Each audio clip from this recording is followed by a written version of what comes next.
Let's just move on to some other breaking news this hour. And an independent investigation has found that Scotland's First Minister, Nicola Sturgeon, did not break the ministerial code of conduct over her handling of the Alex Salmond sexual harassment case. It follows allegations that Ms Sturgeon failed to record meetings with Alex Salmond and others in 2018, and that she misled Parliament in relation to the meetings. Let's go straight over to Nicola Sturgeon, who is reacting now. Any of the allegations that were made against me. I've always been of that view, but independent adjudication of that is important to me, but it's also important to the Scottish public to know that, in the opinion of somebody whose independence is completely beyond reproach, I did not breach the ministerial code. So I'm delighted and, of course, relieved about that.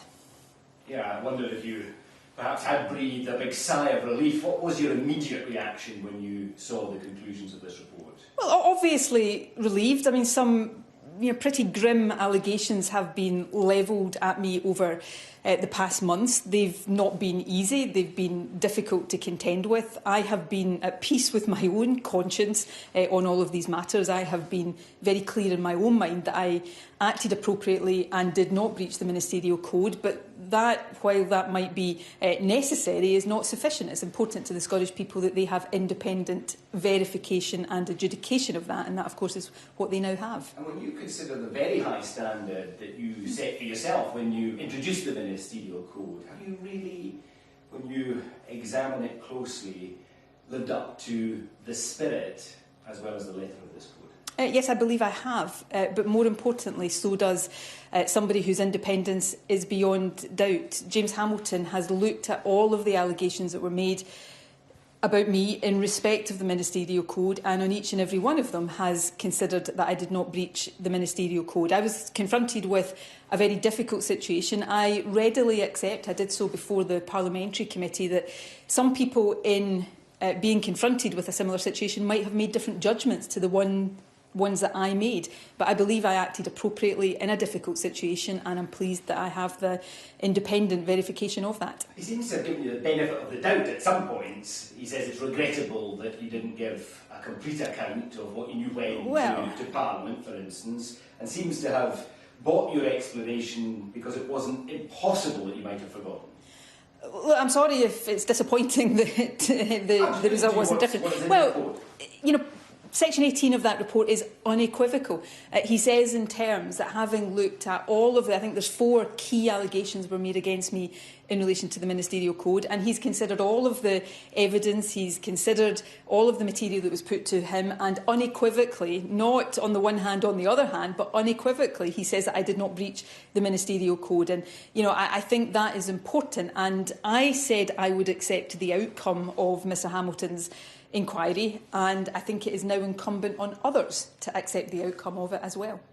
When we look at that key meeting you had with Alex Salmond back on the 2nd of April 2018, are you clear now whether that was a party meeting or a government meeting? Because there was always confusion around Glenn, that. I set this out in 8 hours of evidence to the parliamentary inquiry. I think one of the things that I take responsibility for was allowing that party-government distinction to take on more significance than it had.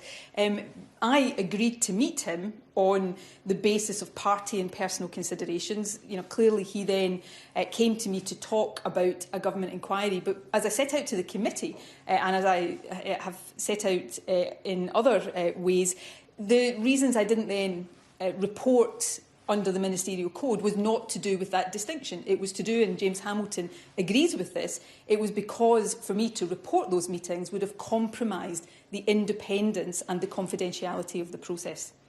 He says that it's for Parliament to decide whether or not it was misled. We know as a result of the leak that Parliament, or at least a majority on the committee conducting the separate inquiry, has decided that you did mislead them. What's your response to that? Well, firstly, James Hamilton was given the task of determining whether or not I breached the ministerial code, and he's decided that I did not breach the ministerial code, and one of the allegations that he has reached that conclusion on was whether or not I misled Parliament. Now, of course, subjectively it's for Parliament to decide that, but I look forward, if that's the right expression, to the committee report being published tomorrow. We will look at that in great detail. But I cannot escape the conclusion that there are some members of that committee, because their public utterances show this, that decided before a single word of evidence had been taken that I was guilty of something and nothing was going to remove them from that view. This is the independent report that has concluded I did not mislead Parliament and I didn't breach the Ministerial Code in any respect. Well, where you point at some members of that committee and say that they're being partisan, why shouldn't we consider that the SNP members who took your side, why shouldn't we conclude that they're being partisan? Well, I'm basically asking people to conclude that somebody who has no political axe to grind on either side, but is an independent lawyer who has looked at this independently, has reached the conclusions that he has. Well, in attacking the leaked conclusions of the parliamentary committee, I just want you to be clear, is that to say that you will reject the rest of their report, or where they have made unanimous conclusions, are you open to accept? I will look carefully at the committee. Notwithstanding the fact that I've been cleared of wrongdoing and breaching the Ministerial Code, the Scottish Government made a mistake in the handling of the complaints against Alex Salmond. 2 women were let down as a result of that, and I take that very seriously. And I hope the committee has things to say that will contribute to a process of learning lessons about that. Do you accept in full the findings of the Dunlop report, which suggests revisions to your procedures for dealing with complaints? Yeah, the Deputy First Minister said last week that we will take forward the recommendations of the Dunlop review, and we will take the time to make sure we get this right. I am very, very conscious of the fact that there is a process to be undergone about rebuilding trust and learning lessons from the mistake that the Scottish Government made. I will continue to say that was a mistake made in the course of the Government trying to do the right thing. In days gone by, the mistake wouldn't have happened because complaints of this nature would have been swept under the carpet. So it's important we learn those lessons and have a situation where anybody who feels that they have been subject to harassment by a minister, past or present, has the confidence to come forward and know that they will be listened to. Are you confident that your special advisers have acted properly throughout all of this? Yes, I am. And, let's not forget that serious allegations have been made, about me, and the conclusion of an independent report is that I was not guilty of those allegations. Well, this inquiry ponders whether special advisers should come under the Ministerial Code, and you might have a view on that.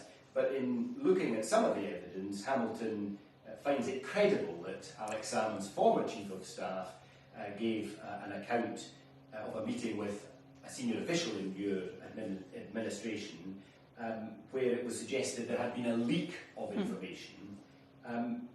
Does that require further investigation? Well, as I understand, there is a complaint that's been made about that, which will be taken forward in the proper way. But let me be clear about this. Mr Hamilton has been asked to look at different accounts of meetings and discussions. He has assessed all of that, but what Mr Hamilton was being asked to adjudicate on, taking all of that into account, is whether or not I breached the Ministerial Code.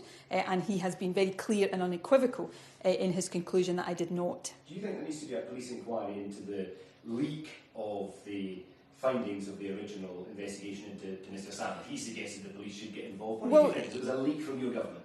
Well, there is absolutely no evidence whatsoever to say it was a leak from my government. With the greatest of respect, there is not evidence that it was a leak from my government. That was not a leak from me. To the very best of my knowledge, it was not a leak from anybody around me. And if Mr Salmond, I would love to know where it came from. I know. Well, look, that's a matter for the police. I'm First Minister. I don't instruct the police in terms of what they do and do not investigate, as I think you probably know. There's a vote of no confidence at Holyrood in you tomorrow. Do you have the votes to see that through? No, we'll see tomorrow. I'm confident that vote will express confidence in me. Let's remember here the Tories said they would have a vote of confidence in me before I'd uttered a single word of evidence before the parliamentary inquiry. They have decided this issue a long time ago. So, that's a political stunt being brought forward by the Tories tomorrow. But can I say this as well? I'm confident in the outcome of that vote tomorrow, but the day after tomorrow, this parliamentary term will come to a conclusion. And it's now for voters to decide who they want to be First Minister after this election. I'll be putting myself forward as the candidate for First Minister because there's a big job of work to be done to continue to lead this country through a pandemic. I believe I'm the right person to do that. And I want to focus on these issues. I've just come off a call this afternoon with families who've been bereaved as a result of COVID. That's where my focus and attention needs to lie, and that's where it will be lying.